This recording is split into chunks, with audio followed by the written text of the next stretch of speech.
Monsieur Martin, bonjour. Bonjour, Mwalimu Melba. Croyez-vous que nous devrions tolérer l'infidélité dans les couples? Si oui, pourquoi?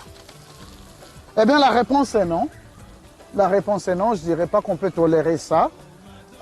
Mais cependant, l'infidélité n'est jamais... Ça existe, ça existe. Oui, ça existe, mais ce n'est jamais le problème du couple. L'infidélité est une conséquence. Est une conséquence. Mais en soi, l'infidélité n'est pas un problème. Selon un sondage, il a été dit que la majorité des femmes accusent leur mari d'être infidèle. Qu'est-ce que vous en pensez? Oui, c'est tout à fait normal. Les femmes sont sensibles. Les femmes sont plus émotionnelles que les hommes. Elles vont plus avec leurs émotions que la logique ou la réalité. Et c'est ça, les femmes, elles sont là, elles sont faites naturellement pour être aimées, pour être chéries, pour être cajolées et tout ça. Donc elles sont plus du côté émotionnel. Les hommes, ce n'est pas le cas. Donc c'est tout à fait normal que chaque geste qu'un homme fait, que la femme puisse interpréter ça émotionnellement. Ça peut ou ne pas être vrai. Et c'est ça. Donc c'est quand vous regardez, vous regardez des fois, il suffit que vous regardiez à côté à une autre femme pour que votre épouse ou votre conjointe vous traite d'infidèle ou de vouloir regarder ailleurs. Et pourtant, être un homme, être marié ne veut pas dire nécessairement qu'on ne peut plus apprécier quelque chose d'autre, sans y avoir des motifs autres ou alors des idées derrière. Parce que apprécier une chose, elle est là, elle est physique, elle est visible, on peut l'apprécier sans nécessairement vouloir la voir. Okay. Ouais, donc c'est un peu ça. Mais qu'est-ce qui pousse les hommes et les femmes à l'infidélité? Très bien. Et c'est là que je voulais qu'on en revienne au fait, parce que l'infidélité, comme j'ai dit tantôt, l'infidélité n'est pas le problème de l'humain ou de la femme ou de l'homme. Et qu'est-ce que je voulais dire par ça? L'infidélité est une conséquence de l'indiscipline. Donc, si vous voyez, je vais me référer à la Bible cette fois-ci, parce que je suis chrétien, donc mes valeurs sont des valeurs bibliques. Donc, Jésus avait dit une chose. Il a dit, pour lui, il appelle ses fidèles. Ses disciples, il les appelle les fidèles. Okay. Donc, tu ne peux pas être disciple si tu n'as pas de discipline. Donc, avant de devenir infidèle par rapport à l'autre, tu deviens d'abord infidèle par rapport à toi-même. Parce qu'à un moment donné, tu as négligé la discipline. La discipline, c'est ça, un atout, c'est l'atout qu'on doit développer dans la vie afin qu'on puisse toujours atteindre nos objectifs dans la vie. Des fois, on fait des résolutions. Tu sais, chaque année, on se dit, cette année, cette fois-ci, je vais faire des résolutions. C'est quoi le problème? Beaucoup de gens font des résolutions, on va les écrire, mais on n'y arrive jamais. Pourquoi? Parce qu'on n'a pas appliqué la discipline.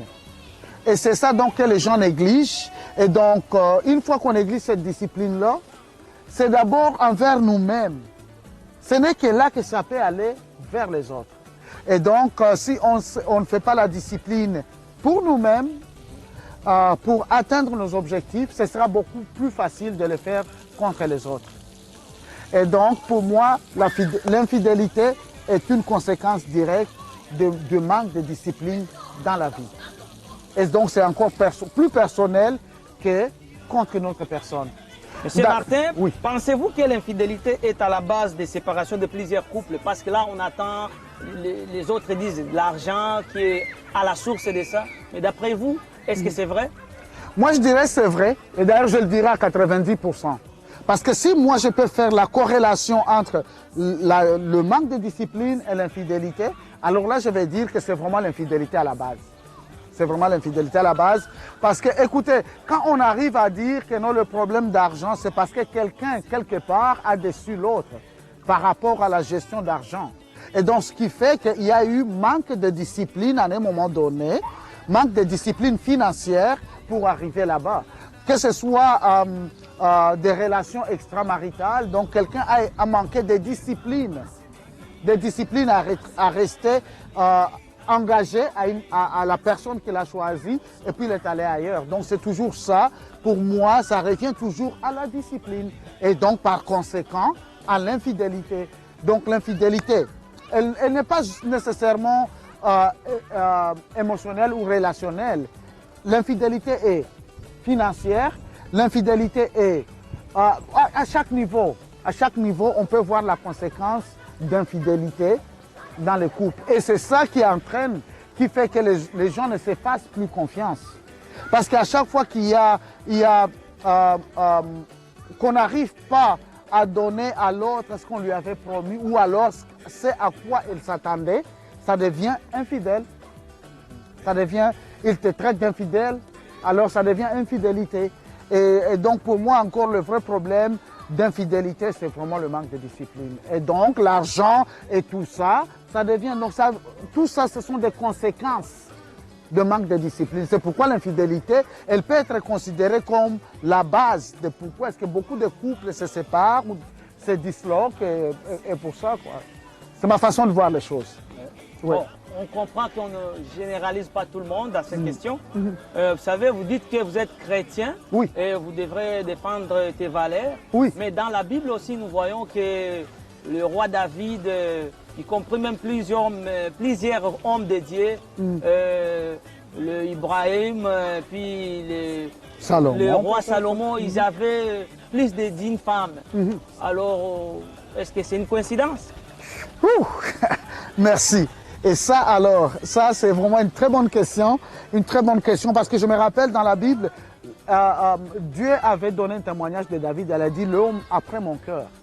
Mais comme vous avez dit, on voit dans la Bible, David avait plusieurs femmes. Et aujourd'hui on peut se dire, pourquoi est-ce que nous, on n'a pas le droit d'avoir 2 femmes? Mais rappelez-vous, au commencement, en Genèse, la Bible nous dit que Dieu a créé Adam et Ève. Il n'a pas créé Adam et plusieurs Èves, ou Ève et Marie. Dieu n'a pas créé Adam et Marie et Chantal.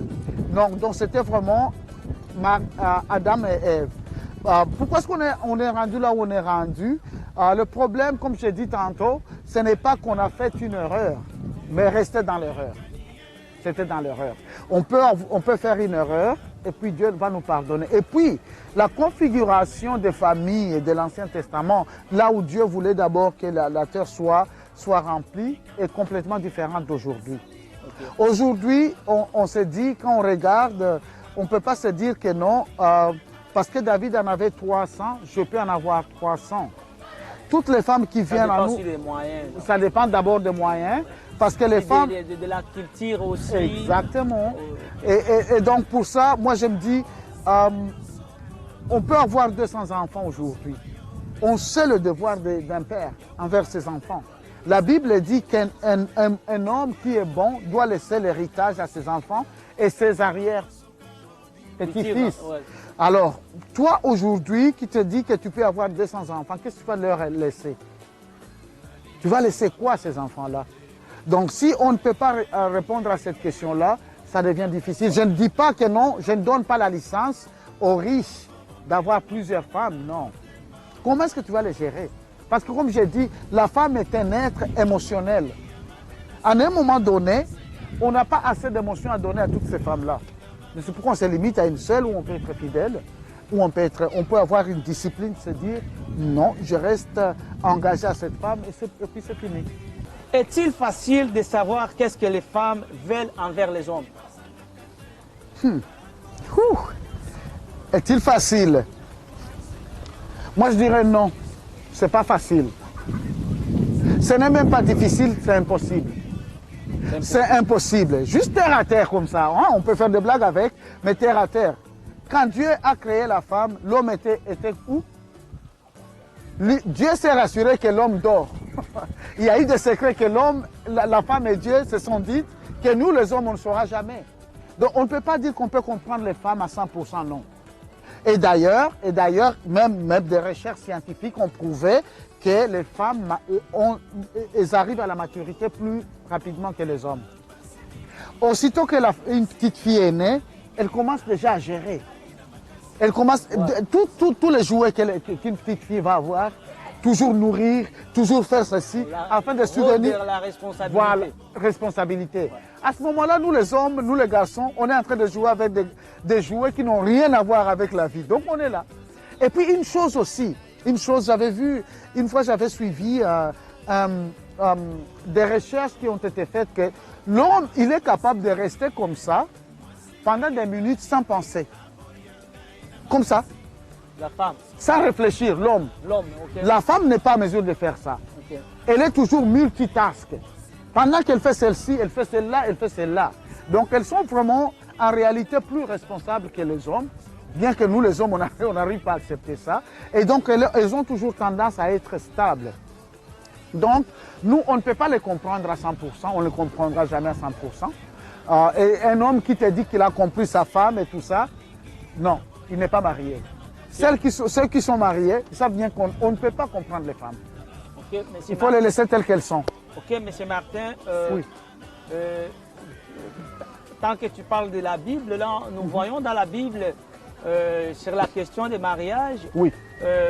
Dieu dit que la femme vient dans la vie de l'homme pour aider l'homme. Oui. Mais ce n'est pas ce que nous voyons actuellement. Les femmes ne veulent pas. Donc ils veulent que nous, on les aide au lieu que de nous aider, nous. Exactement. Et ça, c'est un problème. Ça, c'est un problème de beaucoup de femmes qui ne savent pas leur valeur, qui ne savent pas leur place. Si quelqu'un vient t'aider, la personne doit être soit avoir la même force que toi ou être plus fort que toi. C'est la seule façon d'aider. Si j'ai quelque chose que je voulais soulever, que je ne peux pas le faire, si j'ai besoin d'aide, j'aurai besoin de quelqu'un qui a la même force que moi ou plus fort que moi, afin que je puisse soulever. Donc les femmes devraient comprendre qu'elles sont plus fortes. Mais cette force-là, elles doivent savoir la gérer. Elles doivent savoir gérer cette force-là. Donc une femme qui attend que ce soit l'homme qui l'aide n'a pas compris sa place. C'est elle qui vient nous aider. Elles sont plus fortes. Elles sont fortes. Autant que beaucoup de femmes n'ont jamais pensé à ceci. Je suis sûr que beaucoup qui sont en train de suivre de cette émission, qui nous regardent, n'ont jamais entendu ça. Ouais. Oui, c'est vraiment quelque chose de nouveau. Quelqu'un qui doit t'aider, il doit être soit aussi fort que toi ou plus fort que toi. Donc les femmes sont plus fortes que les hommes. Il faut qu'elles réconcilient ça et qu'elles sachent leur place. Une fois qu'elles prennent leur place, qu'elles ne veulent pas prendre la place des hommes, le couple va marcher toujours en harmonie. Mais le problème, c'est que les femmes viennent avec des notions préconçues pour penser que non, une femme doit être comme ça, une femme doit être comme ça. Non, non, non. Par rapport à la force, la femme, elle est plus forte que l'homme. Malheureusement, les hommes, je ne suis pas là pour c'est pas qu'est-ce que je vais dire, c'est malgré moi, je suis un homme aussi, mais elles sont plus fortes que nous. Elles sont plus fortes que nous et c'est comme ça que Dieu a fait les choses. Plus fortes, pas nécessairement physiquement. Je ne parle pas de force physique. Je parle d'autres forces qui sont psychologiques et des forces peut-être spirituelles aussi. Force aussi de la responsabilité. Oui. Gérer toute une famille. Exactement. Ce n'est pas facile. Mais une femme, tu lui donnes un petit truc comme ça, elle va savoir comment est-ce qu'elle va gérer ça. Elle va regarder sa famille, elle saura comment le gérer. Elle saura comment le gérer. Les femmes, elles sont tellement fortes. Rendez-vous compte que tout être humain qui est sur la terre aujourd'hui a été mis au monde par une femme. Pensez-y. Pensez-y. Tout être humain sur la terre aujourd'hui a été mis au monde par une femme. Elles sont fortes, ces êtres-là. Et il faut qu'elles comprennent ça. Une fois qu'elles comprennent ça, elles sauront comment gérer cette force-là. C'est plutôt la gestion. Et alors, c'est là que je reviens encore sur la notion des disciplines. Parce que la gestion prend une certaine discipline. De savoir ça, je peux prendre, ça, je peux ignorer. Ça, c'est pas important. C'est cette gestion-là qui fait que, qui affecte les familles, qui beaucoup d'autres peuvent traduire en termes d'infidélité ou la fidélité. Non, ce n'est pas ça. C'est plutôt la discipline de gestion. Gestion des valeurs, gestion de la force, gestion des atouts. Et les femmes, elles sont bonnes en ça. C'est pourquoi les femmes, elles ne peuvent pas nécessairement donner l'excuse de dire « j'ai laissé mon mari parce qu'il était infidèle ». Non. Au contraire, on va aller chez la femme lui dire « non, non, c'est parce que vous n'avez pas été assez fidèle de gérer vos émotions que cela est arrivé. Parce que vous êtes à mesure de pardonner. Vous êtes à mesure d'aider l'homme. Si c'est arrivé, quelque part, quelqu'un n'a pas fait son devoir. Est-ce que c'est facile de pardonner? Pardonner, Est-ce que c'est facile? c'est facile et c'est difficile. C'est facile, pourquoi? Une fois qu'on se rend compte que nous tous on fait des erreurs, ça peut être facile de pardonner.